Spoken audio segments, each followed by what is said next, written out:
1. A few years ago, pre-Rona, I had a serious medical incident. Not going into too many details, but I wound up spending a few months recovering in the hospital in the largest city near where I was living at the time. This was 3 or 4 hours drive from my hometown. At the end of my stay in the major hospital, we decided I would be transferred to a physical rehab hospital in my hometown for further recovery and physical therapy. This meant I needed an ambulance transfer back home. We got the arrangements made with the National Ambulance Company, and the day of the transfer was smooth, nothing I needed to worry about. Or so I thought. Fast forward about 6 months. I have recovered and have returned to work at the same employer, and suddenly started getting collections letters concerning my ambulance ride. I call my insurance company to ask what the heck, and they have no record of that trip ever being submitted for payment. They see where the first hospital was billing. Then boom, the rehab hospital starts billing nothing in between. I call the ambulance company and talk with their customer support to inquire what the heck is the deal with going straight to collections instead of submitting it to my insurance. They claim they did that because I must have ignored the bill.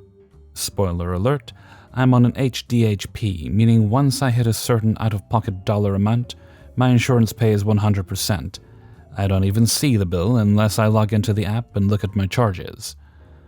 I explain this, and the rep is very dismissive that such a thing exists. I direct them to recall my amount from collections and to submit the claim to my insurance, as they should have done in the first place. 3 months later, I am still getting letters and harassing phone calls are now coming in at all hours. I contact my insurance and explain the situation, and how I had tried to resolve this 3 months ago, but they are being extremely shady. I offer to three-way call the Ambo company again, and the insurance rep, who I got the sense was really looking forward to stomping a shady provider, was totally up for it, and even had their supervisor come on the line as backup.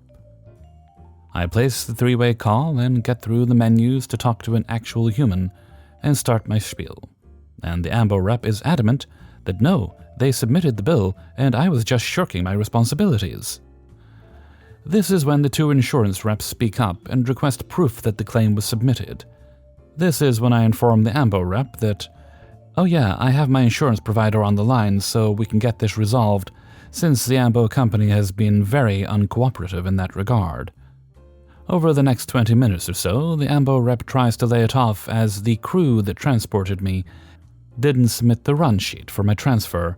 Insurance reps smell blood, and start in on if the run sheet was never submitted, how did they submit the account for collections? No good answer for that. After Ambo rep pauses, they call up a level 2 to get someone that has the authority to cancel a collections account and resubmit the claim for my run. I am satisfied. The insurance reps are happy since they found an incident to hit them with in their next contract negotiation, and the Ambo reps have reached the end of their ropes. We end the call, and I go on about my life. I did receive one more letter in the mail a few days later, but that was obviously in transit when I made my call.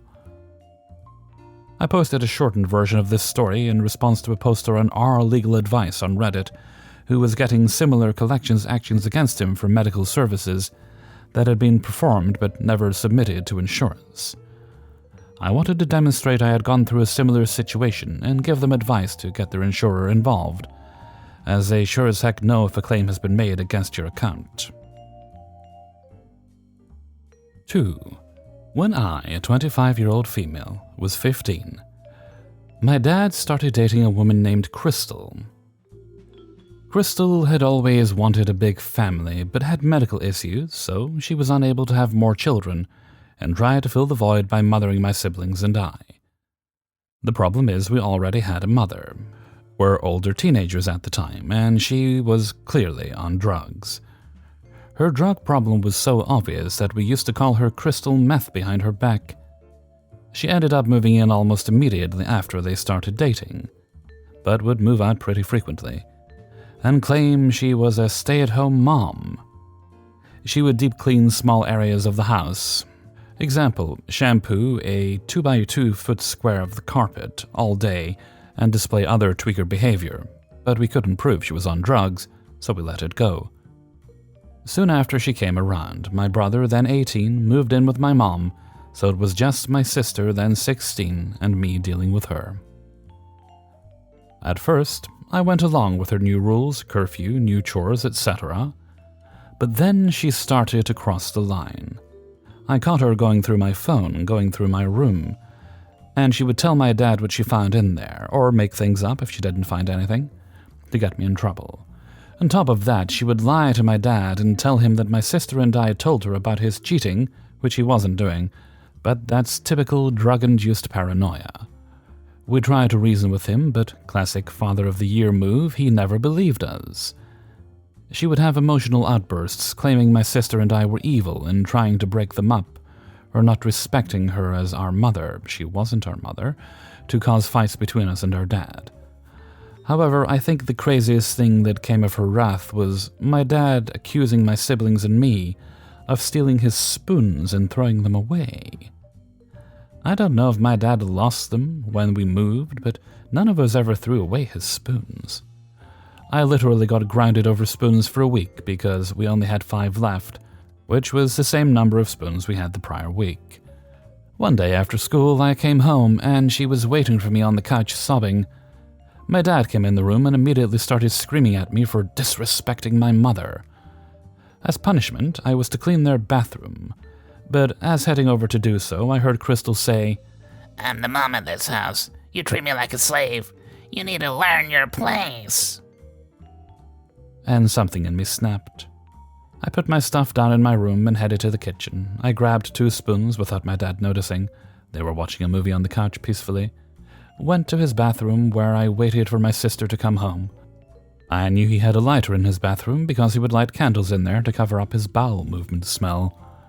When my sister got home, I burned the bottom of the spoons and grabbed the candle that Dad kept under his sink. It was showtime. I grabbed my evidence and went to the living room where the whole family was. I asked my dad why I found all of this under his sink, and then demanded to know why he kept accusing us of stealing his spoons, when he had these ones hidden in his bathroom next to Crystal's hair dye. She used tinfoil in her highlights that she did herself. My sister looked disgusted and point-blank asked if he was doing drugs. He looked at Crystal with shock and disgust before telling my sister no, and asking Crystal for a private moment in his bedroom. There was lots of yelling, but she left that day. Eventually my dad took her back, but for those few days I was at peace, and for the rest of her time with my dad, she had been known to our entire family as a druggie. He took her back on and off until I was 19. I got her back a couple of other times, but this was my favorite revenge story. To this day, we still bring the spoons up to my dad as a way to shame him for freaking out over spoons and dating a tweaker. He's ashamed and always apologizes. No one knows I framed her. 3. This happened several years ago. After onboarding a new job, I was told I could hire an assistant. The HR director, Kelly, handed me a stack of resumes, told me about a friend's daughter, and bumped Kat to the top of my interview list. Kat passed the tech test with high scores and interviewed well, so I hired her. Kat showed up to work on time, had a good attitude, performed well on assignments, and was generally a pleasant person all around. After probation, Kat was excited to tell me that her last raise was enough to get an apartment with her boyfriend. It was a couple of months after her raise I started to notice Kelly spending an inordinate amount of time talking to Kat. The convo sounded personal, cordial, and Kelly was friends with Kat's mom, so I didn't think much about it. Until one day Kelly barges into my office. "Did you know Kat moved into an apartment with her boyfriend?" "I might have heard something about that." "Well, Kat is pregnant, and her mom is devastated." And proceeds to fill me in on the details of Kat's personal life. Uncomfortably, I interrupt, acting like I have a lot going on. "This isn't really any of my business. If there's something related on Kat's performance that we need to discuss, please fill me in, but as for me, Kat is doing a great job." A few months pass. Kat's baby bump is starting to show. Kelly is again in my office. Cat is not in compliance with the dress code. Last staff meeting, Kelly handed out a dress code policy with a collage of various women's shoes and dresses and suits, presumably cut from fashion magazines, to assist us to determine what was acceptable and what was not. I picked up the policy and the clip art sheets with a stare reminiscent of Jack Nicholson's from I'm of a mind to make some Mookie Batman Joker scene. Is she wearing something in the not allowed clippings as I begin to spread the clip art around my desk? She isn't wearing maternity clothes. As Kelly points to the bullet about maternity clothes in the policy. Well, the policy clearly states maternity wear is allowed. Cat is clearly pregnant, and she is wearing clothes, so... You know what I mean when I say maternity clothes. Clothes from a maternity store. I told Kelly that I would talk to Cat, which I did. Cat filled me in that there was some drama with her mom not liking her boyfriend, that Kelly is involved, etc., etc. I just told her to read the policy and be sure she complies, and no matter what, to trust me. I had her back. The next day, Kelly is in my office telling me that Cat is, again, not in compliance with the dress code. At this point, Kelly knows I'm getting frustrated. Okay, I'll talk to her again. This time I want you present because I'm going to give her a formal warning and assign remedial training. I bring Cat into my office with Kelly present and formally read off my prepared statement, making it clear it will go in her permanent file. Cat, you were given a verbal warning yesterday to comply with this dress code. Because it is not clear to me what is or is not in violation of this policy, you are to report to the HR office 10 minutes early every morning for the next 2 weeks for dress code inspection. Report to me if HR finds your dress unfit.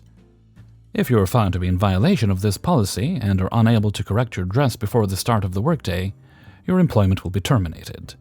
By the time I'm finished, Cat is tearing up and Kelly is staring at the floor, speechless. I dismiss Cat. I hope that this is the last I hear about this, because if I do, I'll fire her. As Kelly, speechless, walks out of my office. I told Cat not to worry about any of this. We have them where we want them. So for a week, Cat reported to me that her clothes were fine per HR inspection. At the beginning of the second week, she was chuckling. Kelly told me that I look very nice today. Attitudes began to change, and everyone was smiling. I got called to the red carpet by Jim, the CEO. He tried to keep a straight face as he recited what he heard was going on, and asked me to cut the remedial training short because it was embarrassing the HR staff. Straight-faced, I said, well, Jim, if I stopped the remedial training, I'd have to fire Cat. Company policy states that failure to complete a formal remediation plan is immediate termination. It is very clear there is zero tolerance. You can't fire a pregnant woman for what she wears. I'm telling you to stop. Stop following company policy? Laughing, he concedes. Okay, I'm rescinding that ridiculous dress code policy effective immediately. 4. I thought about this one today and it made me smile, so I thought I'd share. My first job out of high school was a big deal for me. It was a simple data entry job that I took very seriously. I started moving up very quickly. With so many young entry-level employees, turnaround was high, and I guess sticking around made me stand out. I was soaring in that company. Before I knew it, I was a supervisor over a team. In the department I was in, there was only one other supervisor. We worked very well together and agreed on almost everything. The two of us made a full training of our department, a department policy sheet, and conducted all direct employee contact. Our department was doing so well that our manager was recruited by another department for a much more lucrative role in the company. The new manager was the nicest man alive, but as an outside hire, he didn't know anything about how we ran things. At the same time as he was getting acquainted with us, the other supervisor went on maternity leave. I was the only lead in the department left that really knew what they were doing. It sounds rough, but I blossomed under these circumstances. I helped find our new acting supervisor, Trevor. I went into all meetings with my manager to take notes and help him understand what we were discussing. I hired all the new staff members. from talking to the recruiter, conducting the interviews, and making the call to offer the position. I was running the show, and I loved it. Our new manager was not really grasping things and told me he was thinking about leaving. I was sad to see him go. He then told me that he thought he would ask them to have me backfill his position. This would have been the opportunity of a lifetime. A week later, my manager told me that he talked to the director, but the position wasn't going to me. It was going to the acting supervisor, Trevor. Apparently, this guy had been schmoozing while I had been working. I hadn't even been paying attention to him. Trevor had become buddy-buddy with the director by spending all his time in his office and going drinking with him at the driving range. I was heartbroken. I wasn't aiming for the job until my boss suggested it to me. I had gotten my hopes up, only to be crushed. I tried to shake it off and get back to work. I oversaw department projects. I had one that required thousands of entries on an Excel sheet. I assigned our staff to the project and did my share. At the end of the day, I had gotten the sheets back from everyone directly under me, but nobody on Trevor's team had emailed me theirs. I went to one of their desks and asked about the project. The person I asked shyly told me Trevor told her not to do it. When I asked her why he would say that, she told me that he said I wasn't her boss. I was shocked. This is how we had done every project since we had opened the department. What was he thinking, telling people not to do it? Here are some of the ways Trevor was constantly trying to undermine me. He spent an entire month of his short time in the role trying to fire one of my best employees. His argument was that her being part-time was out of the ordinary for our team, and she had to either become full-time or get out. It got to the point where he was meeting with HR about it. Luckily, they pulled up her offer letter and shut him down pretty quickly. He also started offering to create the meeting invites for the meetings between me, my director, and him. When he started making the invites, he left me off of it and would meet with the director alone. Because of this, my director was always under the impression that I was avoiding the meetings. Luckily, I mentioned it to his secretary. She made all the meetings plans from then on. When one of our other co-workers got engaged, we were all so excited for her. I hung out with a lot of the team outside of work, so we had become close. I swear that 2 weeks later, he bought a ring for his girlfriend and showed everyone. We all congratulated him. I later heard him complaining to someone that we weren't acting as excited for him as we were for the other co-worker. I thought it was pretty lame if that's the only reason he told us about his ring. I don't even think he proposed. So it certainly wasn't out of character for him. I had always been able to keep him from causing damage in the past, and this didn't need to be any different. Then I realized what a golden opportunity this was. I decided to maliciously comply. I just nodded and thanked her for her help. The next day, the director called the manager and supervisors into his office. He asked me why the project wasn't completed the day before. I shrugged and told him I had sent it out to the team like I always do, and I had even done a chunk of it myself. I looked at Trevor. The look he gave me. He was pale and looked at me as if I was about to sentence him to death. When Trevor eventually tried to explain that he told the staff under him not to do it, the director asked everyone but Trevor to leave. The project had been related to payroll, and Trevor had royally screwed over the payroll staff. Our director was livid. He was in there for over an hour. I heard the director raise his voice more than once, which was wild. The doors and office walls were glass, so when I passed the office a bit later, I saw Trevor with his head down while our director was shaking his head and moving his hands in a very animated manner. A week later, the other supervisor returned. Trevor was asked to return to his old position under her.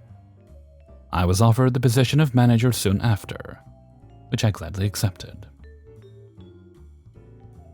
5. A few years back, I was working for a work truck manufacturing company. I really enjoyed the work I was doing, and I was good at it. Unfortunately, this place had, and still does have, a reputation as a revolving door, due to the disposable view they have of their techs. We were referred to as a heartbeat and tools at one point by the GM. The turnover led to a severe imbalance in experienced versus inexperienced workforce, and it was compounded by their answer to production slowdowns. They fired the bottom 20% every winter, and would hire new techs with zero experience and mandatory overtime every summer. The latter is the point of my story. I've always stood by the adage, I work to live, I don't live to work, meaning I don't care for overtime. I budgeted my life to be able to turn down overtime when offered. I'm a team player and will always do my part when needed. However, this pattern of seasonal forced overtime was starting to wear thin. At one point, the company was bought out by a large corporation, and some of our HR policies changed. One change was overtime being calculated on a daily basis instead of weekly. Another change was having 10 unpaid personal days with no reason or notice required to use them. Of course, the average underpaid tech living paycheck to paycheck would never use an unpaid personal day. The company knew that, and it was strictly for PR. They could claim that employees had personal days even though they never intended for us to use them. It didn't take long for me to realize that with a forced 9.5-hour day, if they worked us 10, they would be required to give us another paid break, and overtime calculated daily, I could call in on Fridays and use my unpaid personal day but still come out ahead. 32 regular hours plus 6 overtime hours equals the equivalent of 41 regular hours. I decided I had enough and I was going to enjoy 10 3-day weekends for my summer. After my third Friday off, I was called into my manager's office. My manager, his manager, and the HR director were waiting for me. I was confronted about taking 3 Fridays off in a row, and they demanded an explanation or excuse as to why I was taking them off. I calmly referred to our employee handbook, which explains that no excuse or reason is required for personal days. They asked how I could afford to use these personal days. I had nothing to hide, so I explained the math, much to their surprise. I was then lectured by management who told me I was abusing the system and I needed to stop, or else. The HR director immediately corrected them and told management there was nothing they could do because I was not breaking any rules. At that point I was pretty heated. I told them, I'm one of your top performers and I know it. If I'm disciplined or fired, I will assume it's because of this meeting and I will seek legal counsel. I have not broken any rules, and you should be grateful I haven't pointed out this loophole to the other techs. I got one more Friday off before mandatory overtime was discontinued. I found out later that the general manager was reprimanded when he tried taking the issue to corporate. They found out he was forcing overtime, which was against the corporate policy. The following year, the 10 unpaid days were turned into 2 extra vacation days. Hey everybody, Hellfreezer here, and thank you very much for listening to Revenge is Ice Cream, episode 198. And thank you very much to everybody who allowed me to use their stories in this video. Now, we're in the festive season now, the season of giving, so please give me a like before you go. Okay, let's see. No shout-outs. I think the next one's Sunday, actually. Yeah, Sunday. Okay, so let's move right along to Hellfreezer's question of the day. And today's question is, if one animal could be the king of the world, would run the whole planet for us, which animal would it be? And why? I mean, the way the world is right now, it feels like it's been ran by cats, but no, I think perhaps an elephant would be the best choice around the world. They're powerful, fairly chill, they apparently never forget. I've not bothered to look up if that's true or not. But they seem wise, elephants do, and you want wisdom running the world. Especially, they got them big ears, so they'd be good listeners, you get the idea. Anyway, that's my rambling thought on the idea, so I look forward to seeing what your ideas are in a comment below. And with that, I'm going to head off for now. So until next time, thank you very much for listening, and take very good care of yourselves.